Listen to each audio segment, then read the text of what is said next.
Good evening. For those who don't know me, I'm Austin Swafford. I'm the president of the International Biomedical Research Alliance, a nonprofit whose mission is to invest in and accelerate the development of the next generation of future biomedical leaders, many of whom are in this room today. For about 2 decades, we have been supporting the esteemed NIH Oxford Cambridge Scholars Research Program, and I am proud to call myself an alum of that program, having survived the gauntlet 10 years ago. It is one of the world's most amazing and unique programs, and I encourage anyone who doesn't know about it to look into it today. Tonight, with our partners from the NIH, as well as the prestigious Lasker Foundation, we'd like to present the 16th installment of the Lasker Lessons in Leadership series. This series is a dynamic series designed to empower MD, PhD students, graduate students, and clinical research scholars with essential strategies for cultivating exemplary leadership skills by offering them a unique opportunity to glean insights from the world's foremost experts in medicine and research. With a focus on practical wisdom and real-world applications, the Lasker Lessons in Leadership equipped emerging scientists with the tools and techniques needed to navigate the complexities of leadership in the biomedical field. From effective communication to strategic decision-making, each session delves into key principles essential for success in research, academia, and in the world beyond. I would now like to welcome the NIH Oxford Cambridge Scholars Program scholars Henry Taylor, if you'd like to come up. Henry Taylor is a Gates Cambridge PhD scholar. Henry is a Gates Cambridge PhD scholar studying the genetics of common diseases, especially diabetes, across multiple ancestries. Next, I'd like to welcome Yasemin Cole. Yasemin.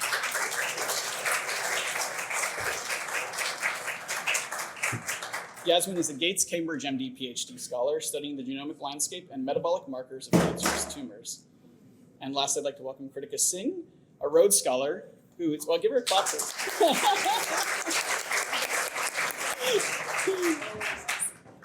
Kritika is a Rhodes Scholar who's studying immuno-oncology, ultrasound-mediated therapeutics for sonodynamic therapy, and chemical biology, and she will be starting medical school this summer. Congratulations. It is now my pleasure to introduce Dr. Claire Pomeroy, the visionary leader at the helm of the Lasker Foundation. With a rich background in academic medicine and a passion for advancing global health, Dr. Pomeroy brings a wealth of expertise and dedication to her role as president of the Lasker Foundation. Join us as we explore her remarkable journey, her tireless advocacy for scientific innovation, her commitment to shaping the future of medical research. And through her leadership, the Lasker Foundation continues to inspire, educate, and recognize excellence in the biomedical science, leaving an indelible mark on the landscape of modern medicine. Dr. Pomeroy?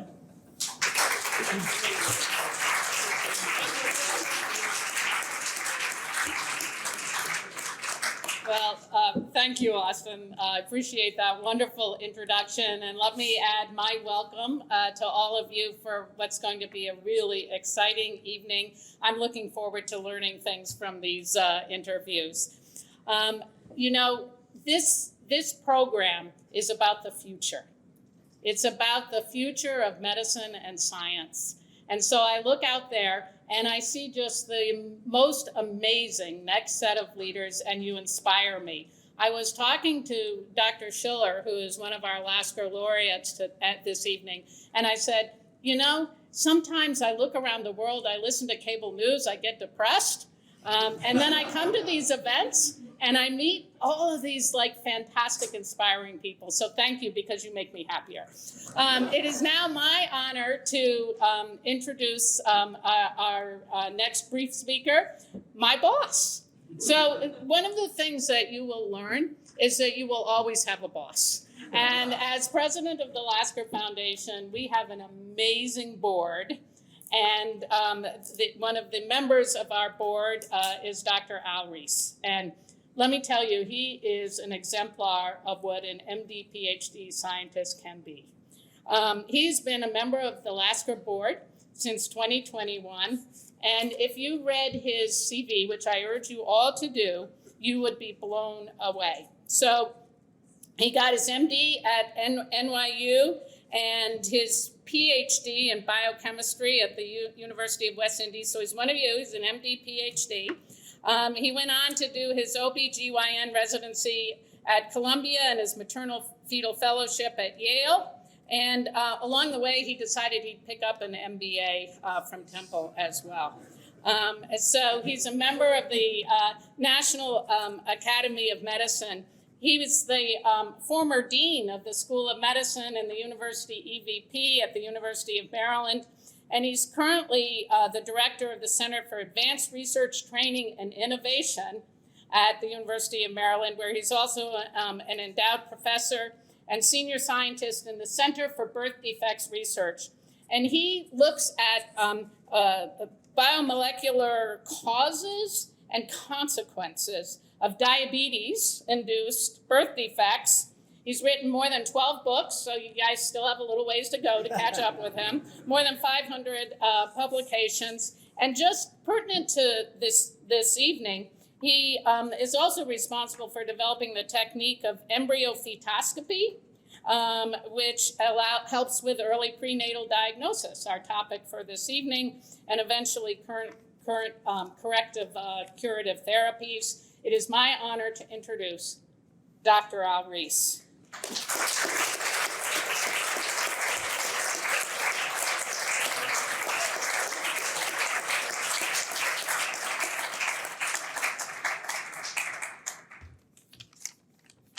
I told Dr. Pomeroy that was a little over the top. Well, I certainly share her view on the fact that young people in science is invigorating. And I think being here among all of you is in fact a dose of antidepressive medication, especially if it's right after the news or something like that. But my job today, in addition to congratulating Dr. Pomeroy on really this relationship that she has built over time, which has been extraordinary, and also to welcome you, is to introduce and welcome a special guest. And that's a delightful role that I have. And that is to welcome Professor Dennis Lo. And Professor Lo was a 2022 Lasker Award winner. And we were delighted, based on my background, I was delighted when his name came up. At least I knew who he was and knew his work. So again, congratulations on that.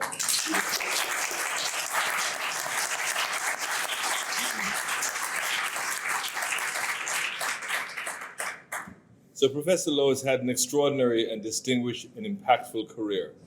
And so, because I need him to have some time with the interviewers, I'll only give you a synopsis of his background and his illustrious career and accomplishments.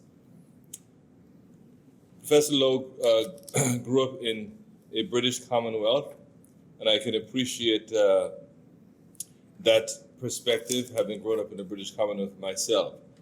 He received all his higher education beyond high school in the UK. Received a baccalaureate degree with honors from Cambridge, the equivalent of an MD degree, which is an MBCHB, from Oxford, and a master's from Cambridge, and a DPhil from Oxford. He's had a membership and fellowship from the Royal College of Pathology and Physician at London. He was an elected fellow ad unum from the Royal College of Obstetrics and Gynecology, a very well-deserved membership, I would add. No bias in that regard. He's had multiple honorary degrees and a total of 45 prizes and awards. I'll just mention a few. In 2001, he was selected, when he was just a young man, as the outstanding young person in the world, Junior Chamber International. In 2014, he received the King Faisal International Prize for Medicine. In 2017, 18, 19, 20, and 21, he was listed among the top translational researchers. In 2021, he received the Breakthrough Prize in Life Sciences, and 2022 was an honoree of the International Society for Prenatal Diagnosis. And of course, you heard in 2022, he received the coveted U.S. Lasker DeBakey Clinical Research Award. Professor Lo is currently at the Chinese University of Hong Kong, serving as Professor of Medicine and Chemical Pathology and Chair of the Department of Chemical Pathology. He's Director of the Singh Institute of Health Sciences and Associate Dean for Research. He's very well published, as you can imagine, over 400 publications in scientific literature. His research findings are published in very high-impact journals, as you can imagine, from the Proceedings of the National Academy of Sciences, Lancet, Biochemistry, Cancer, Prenatal Diagnosis, Science, and on and on. So it is just an extraordinary delight and privilege to have Professor Lo join us this afternoon and to be a part of the fraternity that's here. And with that, Professor Lo, welcome. Please join us.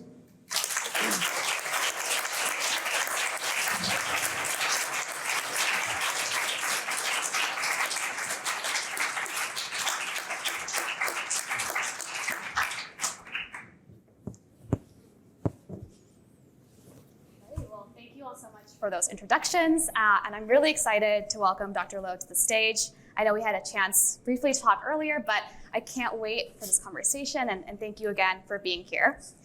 I'm gonna jump right in with some science questions, because we all are PhD students sometimes, right? And so I wanted to ask something personally that I've been interested in non-invasive diagnostics and non-invasive therapeutics as well. So why did you get interested in prenatal testing in the first place? Why non-invasive diagnostics? And why did you want to study circulating DNA? Thank you. So I did my clinical medical training in Oxford. And in those days, one of the most renowned professor in medicine is Professor David Wehrle. And of course, he made his fame through elucidation of the genetics of the thalassemias. And that has enabled the development of invasive prenatal testing. And so as a medical student, I was learn about prenatal testing very early on. And then, of course, one of the problems about prenatal testing is it is invasive and have some risk, and the pregnant women and the family became very worried. So I was thinking, as a young medical student, is it possible we could have something safer to replace that? And then actually, when I did obstetrics, I came across this test, which was called the Klein-Howard test. I don't know whether any of you in the audience might have read about this. It's basically that sometimes in pregnancy, you might have fetal maternal hemorrhage. And then, because the baby's red blood cell has got fetal hemoglobin, which is chemically different from the adult hemoglobin, and you can actually use a very simple exit test. If you do that, the fetal hemoglobin will stay, but whereas the adult hemoglobin will basically become transparent. And then you can actually take a look at the fetal cells under a microscope. And then I was thinking, well, if I can see it with my eyes, surely new methods like PCR can detect those fetal cells. So that's how I began. It's amazing. And I know that we talked about this a little bit earlier, but can you comment a little bit on your relationship with Dr. John Bell and how you learned PCR in the first place? Yes. And of course, I mean, that idea about able to use DNA technique to detect fetal cells is one thing, but how do I have access to that technique? So I remember when I was a fourth-year medical student in Oxford, Sir John Bell just returned from Stanford to Oxford, and he became a welcome senior research fellow. And then he gave a lecture talking about PCR, about this new technique at that time. And then in the lecture, he told us that he thinks it's going to change the world. So I was completely mesmerized by his lecture. So after the lecture, I just went out to see him and said, well, can you teach me this technique? And then he very kindly did that. And so him, together with John Todd, who was actually working with him at that time, I learned PCR from the masters. Wow, that's amazing. Yeah. And I guess good advice for all of us to go to talk to people after lectures. Yeah, and after that, become just like a kid, suddenly have a new toy. So I was thinking, what can I use this new toy for? That's amazing. Yeah. So it sounds like finding these new toys spurred some innovation and interest for you. It seems like you were able to span the whole spectrum of clinical medicine from, say, obstetrics to genetics pathology. Was there a reason why you didn't subspecialize in academic medicine? Actually, sometimes, a mentor might just arrive in our lives, and that person will just change our career completely. So I would say that in my generation of medical students in Oxford, many of us were inspired by Professor Werrell, and who is a internist and a hematologist. So all of us want to do that. So that's why I was thinking all the time that I want to pursue physician training. So that's why I go for the MRCP training, which is the Member Royal College of Physicians. Until such time when I was on call, and then I thought, well, it didn't give me enough time to spend in the lab. And so that's why after I got my MRCP, then I decided to actually switch into pathology. Yeah.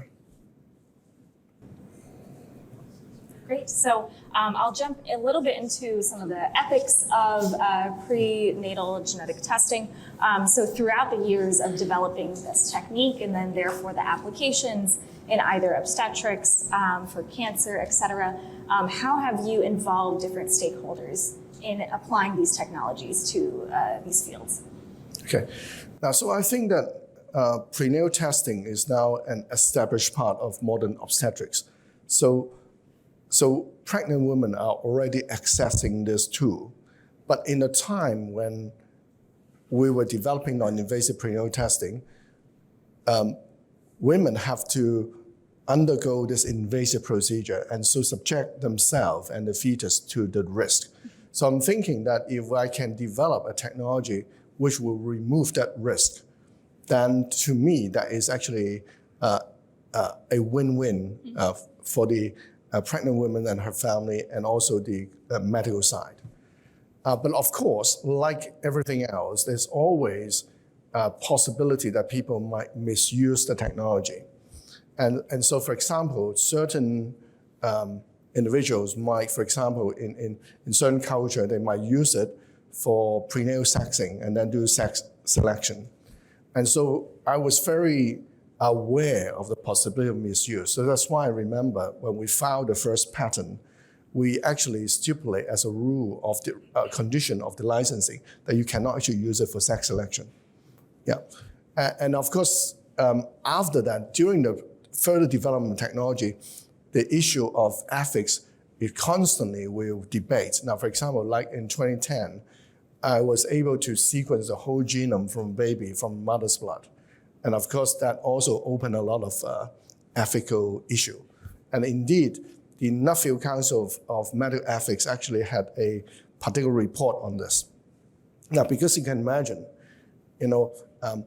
if you are able to find a genetic variant in a baby, which somehow would impact the chance of a baby having diabetes, say 40 years from now, I mean, would you be ethical to burden the mother with that information? So I think the current thinking is basically that it should probably only be used for conditions which would immediately be life-threatening or be very serious for the fetus, and not about those late onset disease. Right. Yeah. Rather than those that have the adult onset. Exactly. And therefore the parents have the responsibility to either tell the child that condition that they're predisposed to developing or not disclose of it, which gives that power to the parents. But then by having that information from genetic testing, it's a difficult decision for them to therefore make as well. Yes. And then can you also talk about, so you involve these stakeholders and the way that you wrote the patent licensing was very specific. Can you talk about other individuals or organizations that you worked with to be able to apply those technologies? So after we developed technologies, then of course, the technology being inside the university, it would still just end up in the library, right? So to be able to translate it, to actually deliver it as a clinical service, you have to work with companies. So that's why there's also one of the motives why we have to file intellectual properties, because if you don't have IPs, the company is unlikely to invest millions of dollars into this. And also, but initially, actually, I remember our university, when I first started in this area, I wasn't very experienced, right? But nowadays, of course, many of you, or some of these scholars here, I know even have your own companies. But in my time, you're talking about 20 odd years ago, it's just not the culture, at least in Asia, for us to have our own company. So my university actually licensed it initially to a company in the UK. And that company actually didn't realize the significance of this technology. So they sat on it for 3 years, and then they thought it was useless, and actually gave it back to the university free of charge. And of course, that was a mistake for them. So that manager subsequently actually, of course, quitted that company. But this also actually educated me one thing is that, sometimes if you license to other people, then basically the fate of your technology is on other people's hands. So that's why later on in my career, I decided to maybe time to have my own company. And then after that, then I actually went on a conference in Pattaya in Thailand. And I met a person called Charles Cantor, who at that time was the chief scientific officer of a company called Sequenom. And we started chatting, and then we started collaborating. So eventually technology was licensed to them. And then subsequently, the test was launched in 2011. And then subsequently, we also pool our patent with Illumina. And so now people can just access the patent pool and can do an IPT. Yeah. So this is actually a perfect transition point. So for those of you who don't know, Dr. Lo started a company called Serena that was focused on early detection of cancer. This company ended up merging with an AI company called Grail based in Palo Alto. As a personal note, I interviewed with Grail back in 2018 when I finished college. So not too long after the company merged, I guess. I did not get the job, but I will not hold that against you. I've moved on from there. But having experienced both the biotech field and the academic field, what have you learned from both of these approaches to science? From my personal experience, I think that in the academia, it is, of course, we just do things in a more liberal way. It just happened that, say, this morning, I want to do this project, and I can do it, right? And I can do it at a leisure pace, at a pace which is determined by myself, right? But whereas in the company's setting, of course, it's different, right? You have to deliver this within 3 months, and et cetera, et cetera. And then, of course, the investor will be breathing down our neck, et cetera. So it's a different style.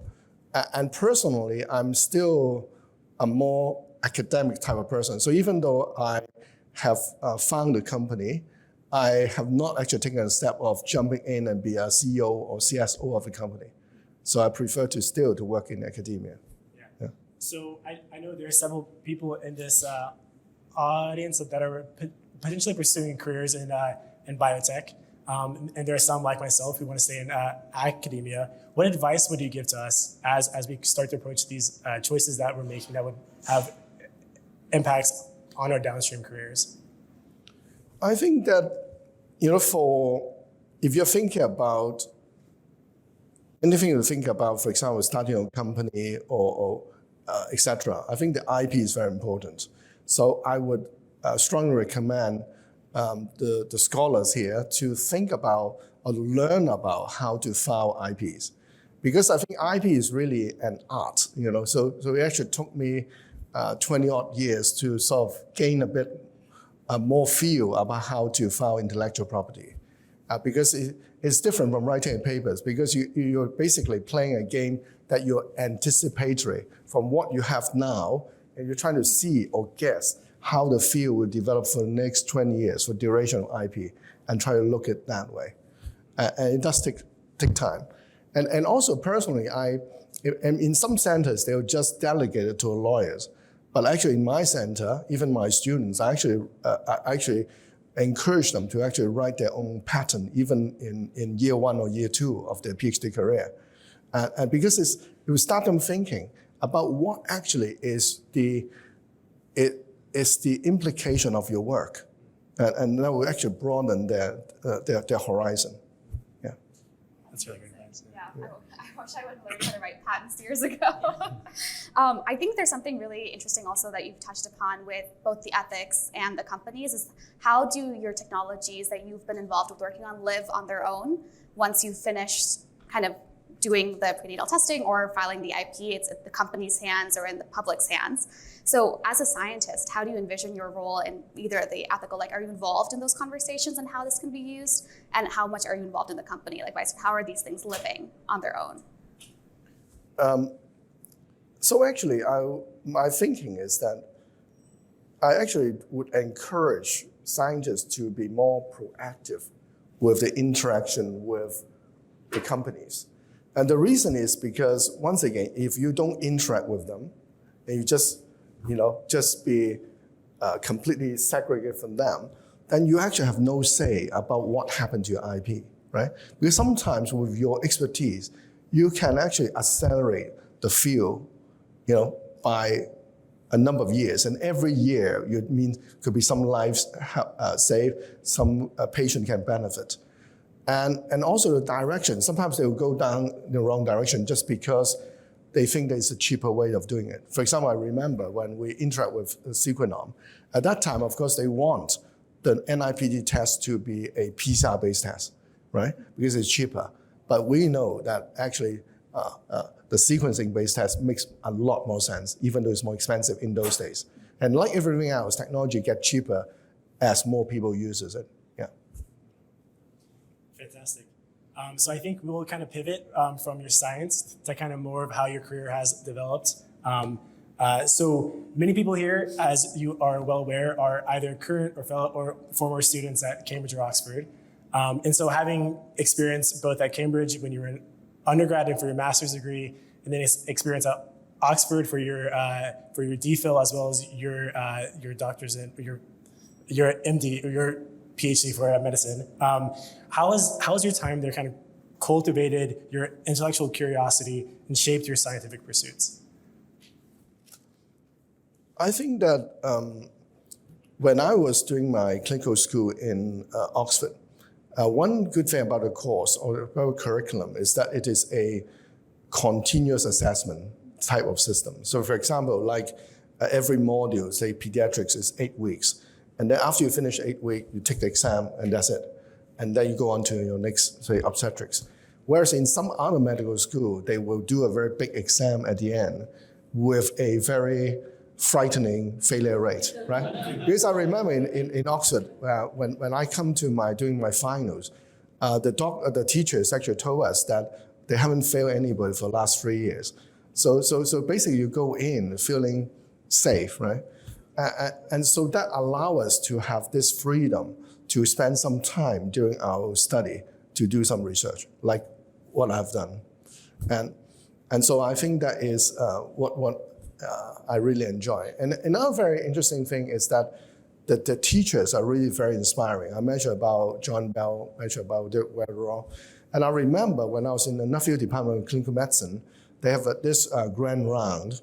And then when you're a medical student, you have to present in front of those very distinguished doctors. And of course, you always cite from Oxford Textbook of Medicine. So you're very frightened. You're citing, the writing of whoever is writing that.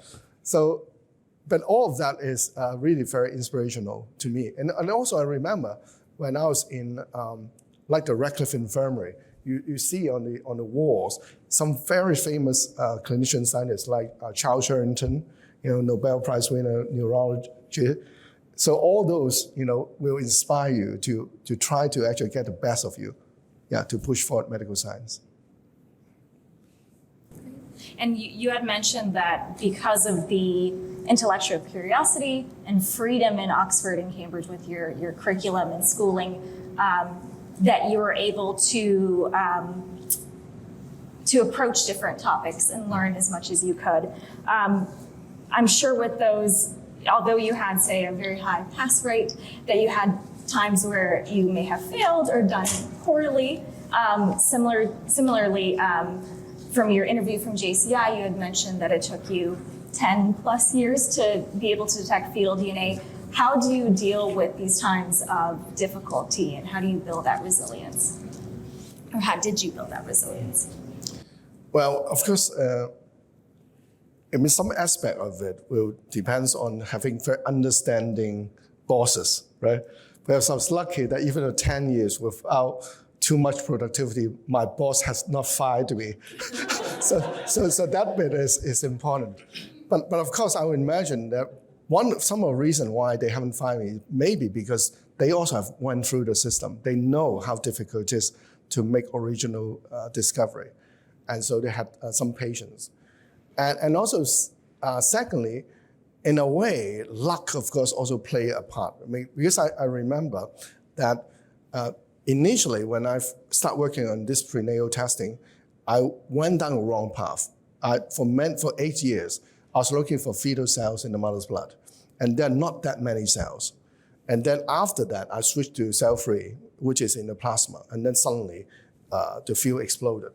And I was lucky that in those 8 years, I have not cracked the problem, but so my competitors have not cracked the problem either.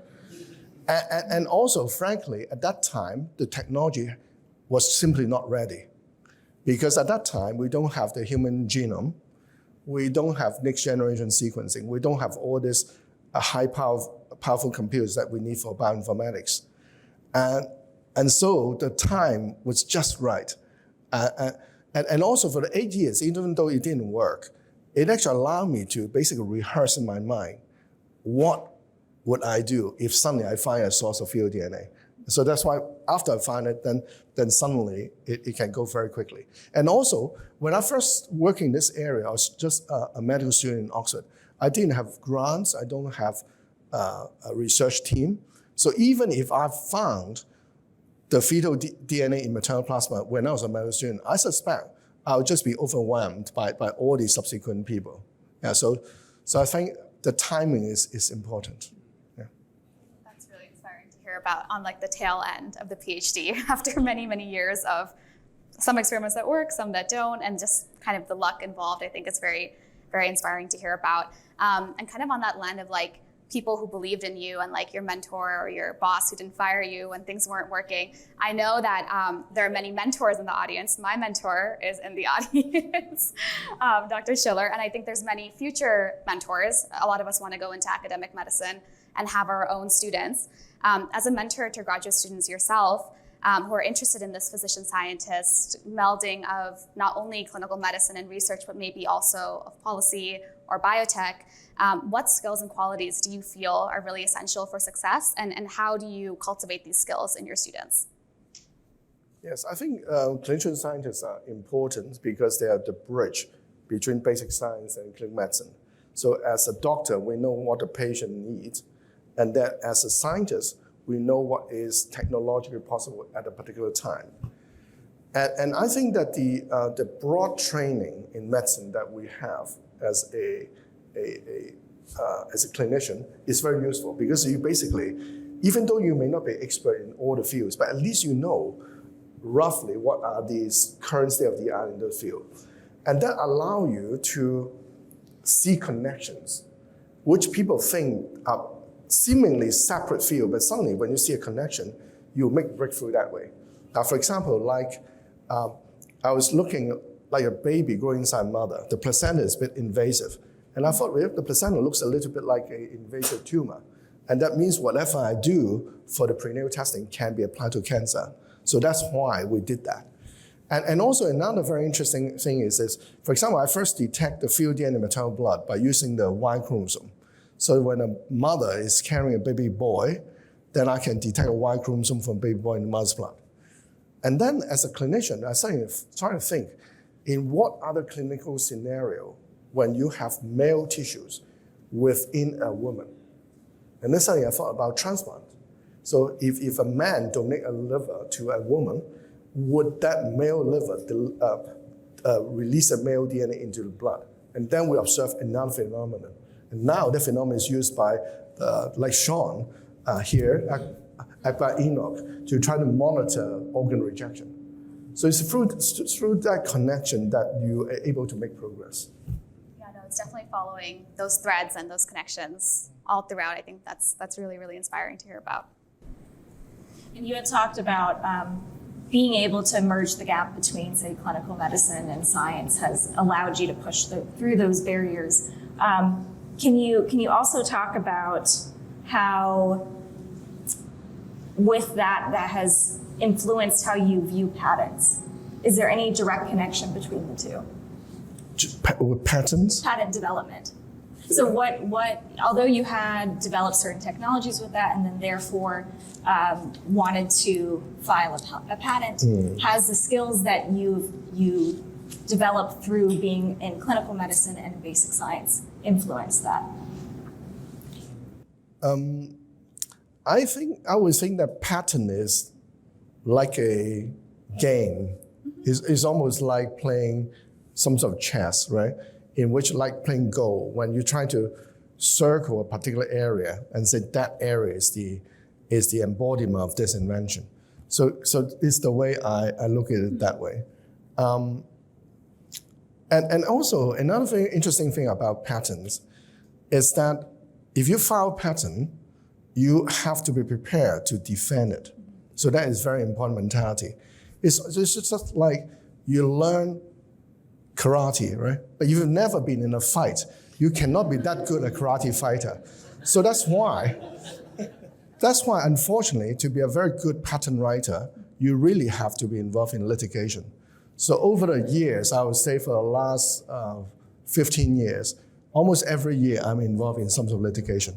And through that process, you actually learn.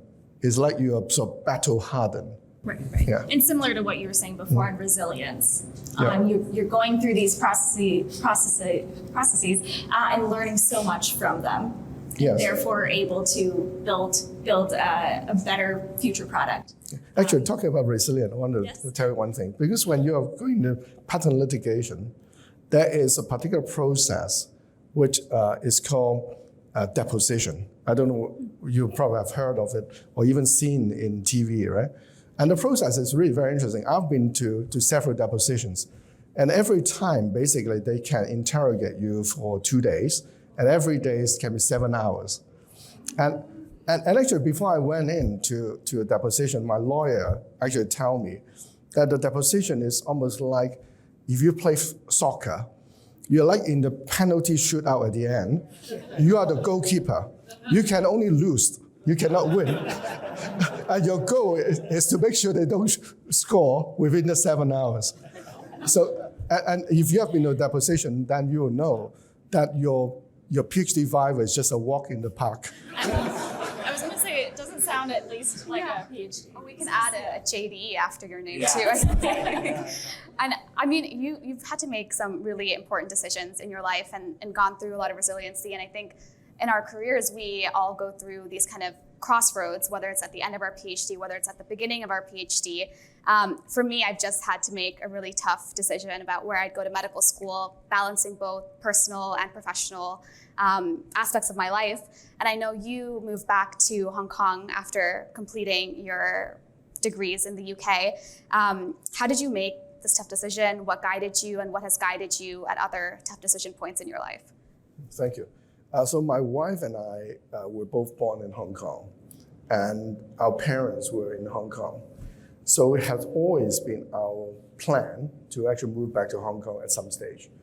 And so we, as it turned out, 97 was a good time because that was a year when Hong Kong went back to sovereignty of China. And actually suddenly that year, many jobs appeared. So then we decided that was a good time to go back. And yeah.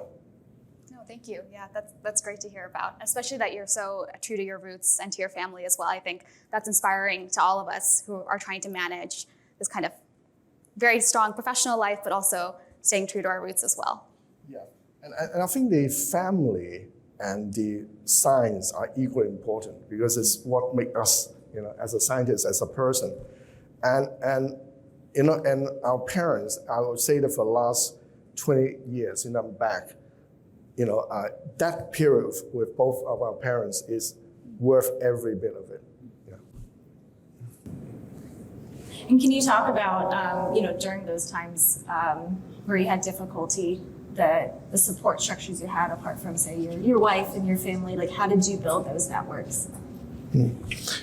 Now, my wife is a physicist, so as a scientist, she understands the stress that a scientist has to do, the time commitment, etc. So that helps.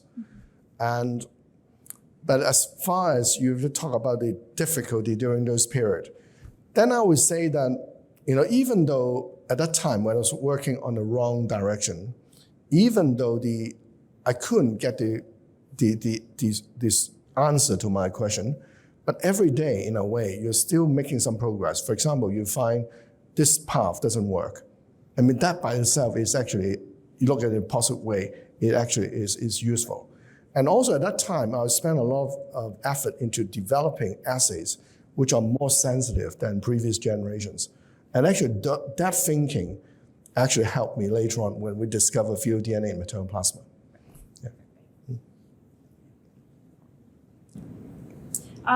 If I can, I want to jump back into your patent development. I was asking you a lot of questions on patents.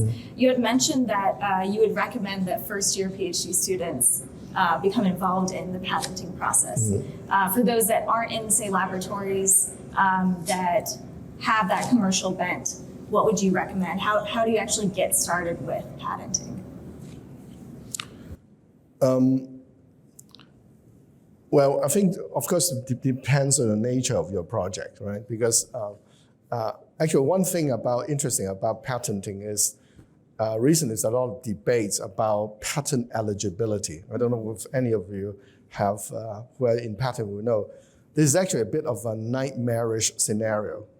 And because, now what is eligible with patent is that if something is a natural phenomenon, then it is not patentable, okay?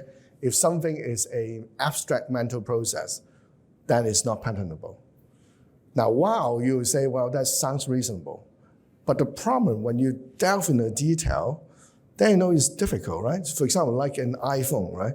And obviously many patents, but still a lot of things like electrical conductance, some of those are actually laws of physics. So where do you tread that line? Now, for example, like I was involved in a particular lawsuit about fetal DNA in maternal plasma is obviously a natural phenomenon, right? But my patent is not about fetal DNA in maternal, not about patenting the whole thing. My patent is about trying to detect the fetal DNA in maternal plasma using DNA amplification, like PCR, which is obviously a man-made structure, right? So how do you tread that line? So that's why now there's a whole series of experts called the so-called 101 expert, which is the patent eligibility expert. So I think that this is an area which for the scholar here who are interested in patenting is something that you definitely should think about. And second thing is about this abstract thinking, okay? Nowadays with artificial intelligence, where do you have that line? What is abstract and what's not abstract, Right, so speaking of the future and, customizing and creating patents that are applicable for the future. Is there anything that excites you currently today that you're working on, or something you're looking forward to in applying for cell-free DNA? Well, one area is actually in AI. Now, for example, about 2 years ago, we invented a method whereby you can actually use a third-generation DNA sequencer, and the readout, you can actually use AI to decipher epigenetic signal which are hidden in there. So I think this type of analysis would be very useful and more in the future. Yeah. So in that similar vein, so I study human genetics is my background, and we're kind of in this boon for science where we have these huge resources like UK Biobank and the All of Us program that's done here at DNAH. These have just led to rapid discoveries for my field. So broadcasting to the future, what sort of biobanks or repositories would be beneficial and useful for a field like cell-free DNA to kind of really accelerate the discovery across science? I think that large-scale population-wide biobank, which are best done on a temporal basis. So in other words, you have repeated sampling of an individual over time. And you can actually take a look and see what happens at that individual age what happens as that individual acquires certain diseases, etc. So I think those will be very important. But on the other hand, we also have to think about some of the more worrying recent developments, like the sort of geopolitical issues. Now, a lot of people talk about national security and whether some of that might impede the access to those biobank and the data. So I think we really have to strike a balance. Yeah. As scientists who are leaders in these fields, how can we be good stewards towards encouraging safe data access and safe data sharing across different countries and labs and institutions? So I think, of course, we have to develop, comprehensive privacy rules, confidentiality rules. Maybe we can use the more newer technology like blockchain type of technology. But still, the concern that I mentioned about before, about the geopolitical issue, that sort of thing, will ultimately relies on the wisdom of our leaders to try to solve those out. Yeah.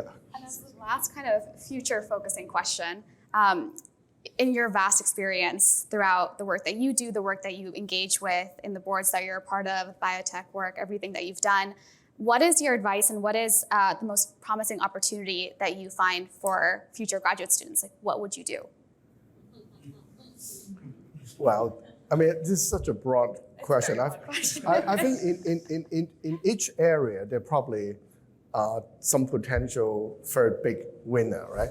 Now, for example, like in my area, now, about maybe 50% of us might have, cancer some time in our life, right? So in my area, if through our work on early cancer detection, we can actually move the needle of cancer-associated mortality, let's say reduce it by, let's say 20%, you're talking about a lot of lives saved. So that would at least be my goal. So from now, for the next few years until I retire, I hope to be able to actually move the needle for at least some of those cancers. And I'm sure for some of you who are working in the therapeutics area, then you have your own holy grail. For example, just now talking with some of you working on hepatitis B treatment. I mean, that hepatitis B, for example, in my country, we have probably 80 or 90 million chronic hepatitis B carrier. If you can actually cure that conditions, that would be a big thing in your field. Yeah. All right, so we have time for one last question. So I'm going to end things on a really serious note. So you went to both Cambridge and Oxford. So my big question, when it comes to the yearly boat race and on the Thames, who do you cheer for? There is a right answer here, I think. Yeah. Mind you, they're also Oxford and Cambridge students. Well, I'll cheer the winner. Yeah. Thank you.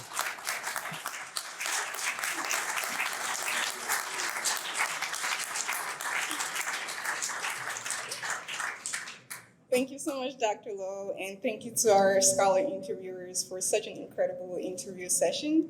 And so now I would like to open the floor for Q&A. And so I'll start with my first question, Dr. Lo. So you've been incredibly successful with the application of non-invasive preventative and diagnostic tests, such as Grill and Gallery. So when you look at the next 5, 10, 20 years, how do you foresee medicine changing with advanced technologies that we have? So I think that, for example, like the early detection of diseases, this is one important area because, for example, like in cancer, the earlier you detect, the higher the chance that you can cure, right? Another important area, I think, is the more understanding of the biological basis of aging. Is aging, what is the mechanism? Are some of them reversible? Can we really realistically extend our lifespan? So I think this is important. And also another area which I think we are desperately in need of some breakthrough would be with neurological disorders, the like of Alzheimer's, right? Because if you are talking about conditions which will affect a third of us when we're 85 or above, then frankly, I don't think that our current healthcare system can cope with deaths of a tsunami of dementias. So I think we really desperately need those treatments. Yeah, thank you. And now I would like to take questions from the audience. Questions?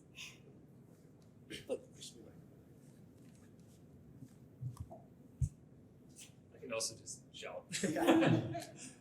It was really great hearing your story. I guess from the outsider looking in, it sounds like you've had an incredible path, but linear in some ways of building on foundation after foundation to continue to expand out the reach of what you do. I think for some of us in the audience, I know some of my colleagues who are also alumni in the Oxygen program, we've pivoted careers almost entirely. I started off in a PhD project, realized it was something we were incredibly inspired about, but maybe the research was a dead end or that field was following its natural arc, and maybe the technology is not there again for a long time before there's a major breakthroughs.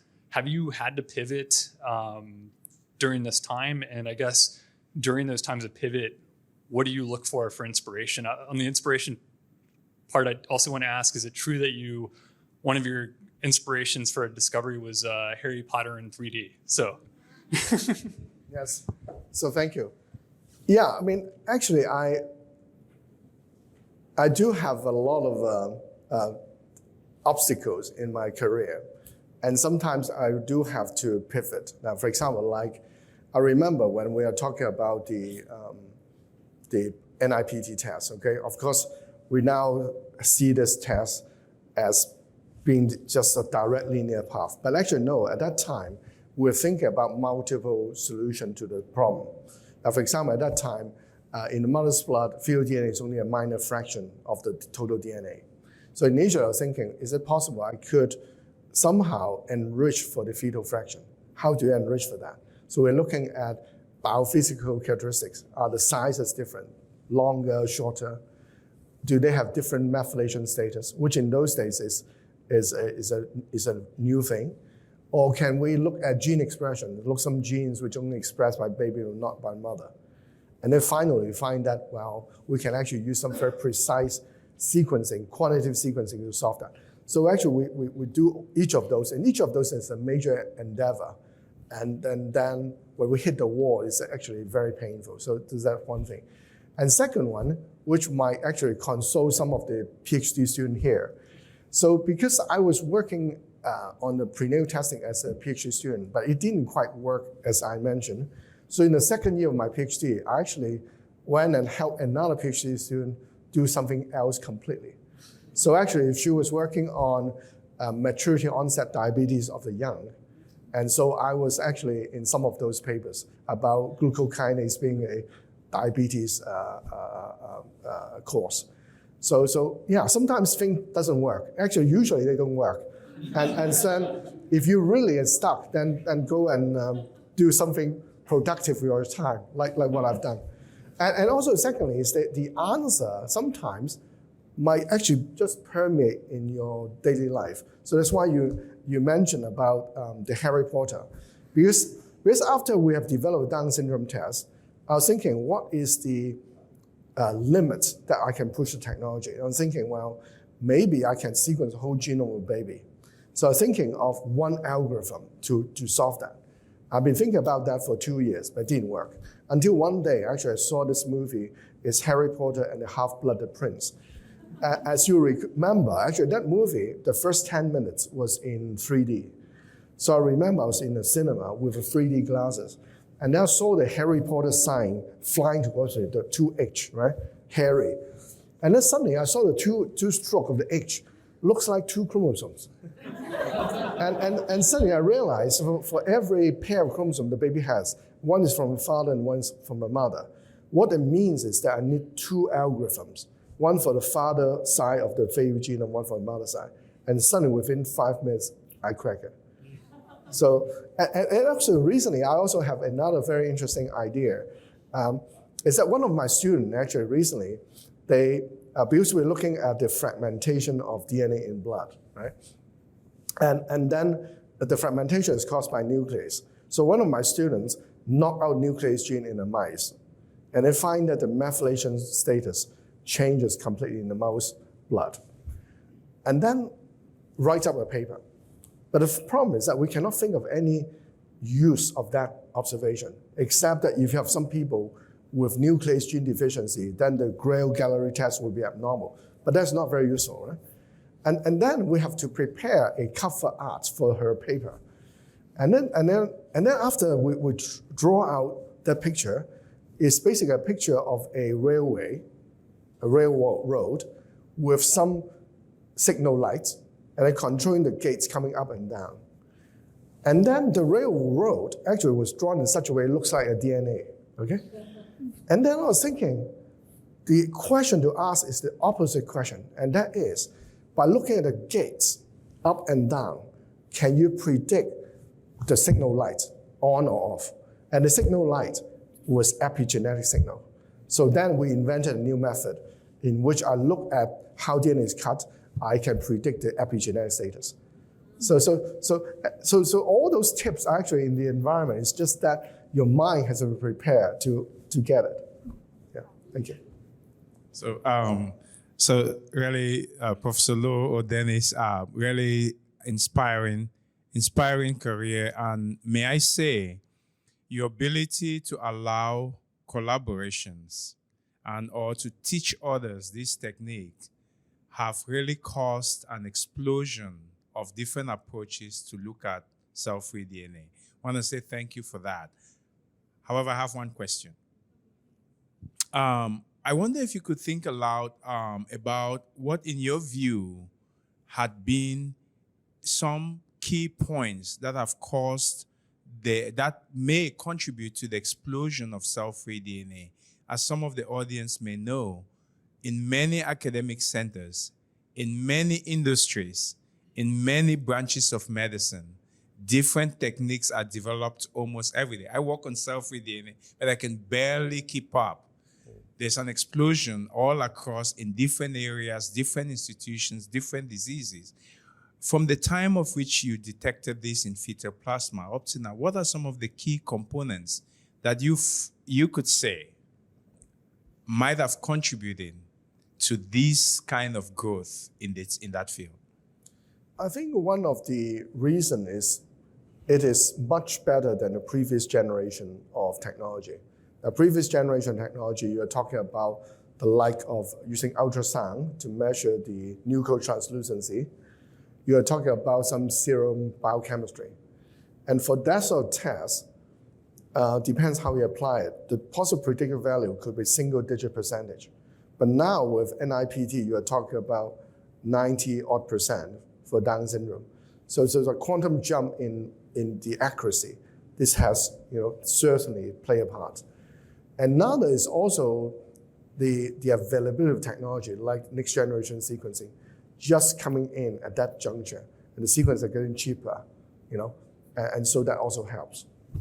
And of course, then immediately after people have seen NIPT has potential, then people think, well, maybe cancer liquid biopsy is equally doable. And so now you have the whole field of that. Thank you. I got a question. So do you think that exosome profiling of liquid biopsies has a potential more or less than DNA-based profiling? Is it the future? I would say there are different types of liquid biopsies. You can either look at cell-free, you can look at those which are particle associated, and exosomes is one of those particles. And nowadays, you can even look at cell-free RNA. So they are a complementary thing.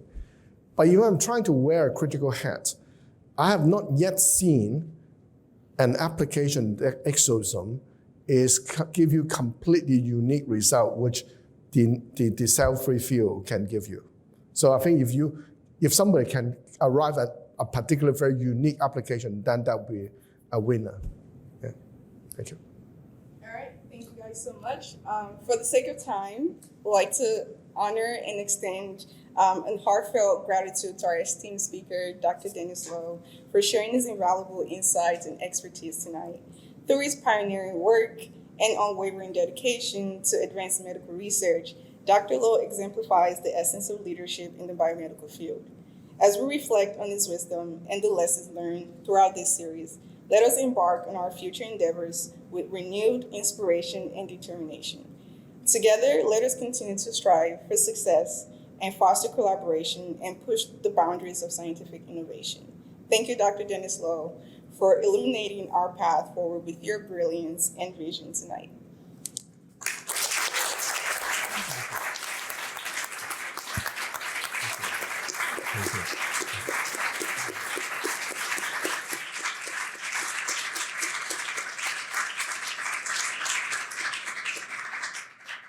I want to extend a heartfelt thank you to our engaged audience for the thought-provoking questions, which enriched our discussion. Now, please join me in welcoming Dr. Claire Pomeroy to the stage as she presents the esteemed plaque to Dr. Lo, which symbolizes our collective commitment to leadership excellence in biomedical research.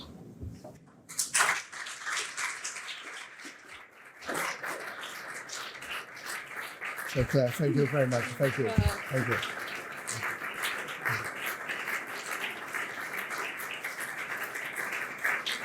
Thank you. Thank you so much. Dr. Lo, you have inspired us all with your science and with your generosity to the next generation. We thank you for making our evening so special. Thank you.